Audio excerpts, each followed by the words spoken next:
Right, this one, it came about when I read a poem by Leon the poet, and listened to it as well. It's a fantastic poem. It's about he nearly choked to death on an orange, quite recently. And well, bloody hell, it reminded me of something that happened to me when I was a kid, about 17.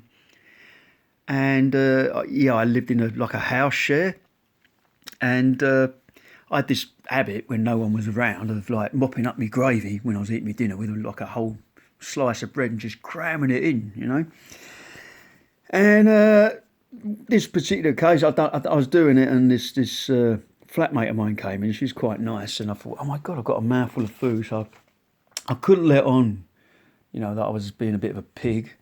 And she started talking to me, and as she was talking to me, I became aware that the food was kind of lodged in my throat, and I was like, "Fuck, I'm choking."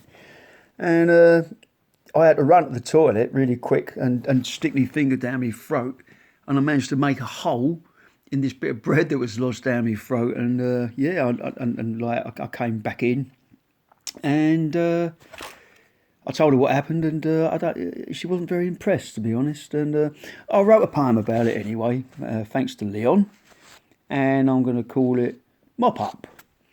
The teenage tenant of a bedsit flat, adopting the manners of a sewer rat, mopped up his gravy with a soft red roll, crammed it all into his pie hole and chewed it like a crocodile, gravy dripping all the while down his chin and on from there to his jumper jeans and the dining room chair.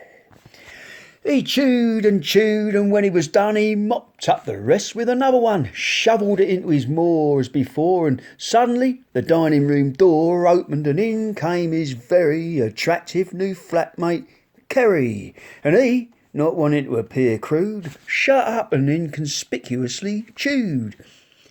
She verbalised an anecdote or two, someone or other they vaguely knew, and all but deaf to anything said, painfully smiling, he nodded his head, struggling with all his might to secretly masticate and fight for breath in panic and despair. And as she paused for a breath of air, he got up and ran to the downstairs loo, where, observing his face turn blue in the mirror, he made, with his finger, a hole in the half-chewed, gravy-soaked buttered roll stuck in his throat, preventing breath, blocking his windpipe, threatening death. He coughed, spluttered, finally breathed, went back to Kerry, immensely relieved, where, dispensing with all sense of pride, he told her of how he'd just nearly died. She listened, wide open mouth, as he spoke of how a roll nigh caused him to choke, and when he was done, she headed straight for the exit with a dogged gait and a groan, which made abundantly clear her disdain by way of a flea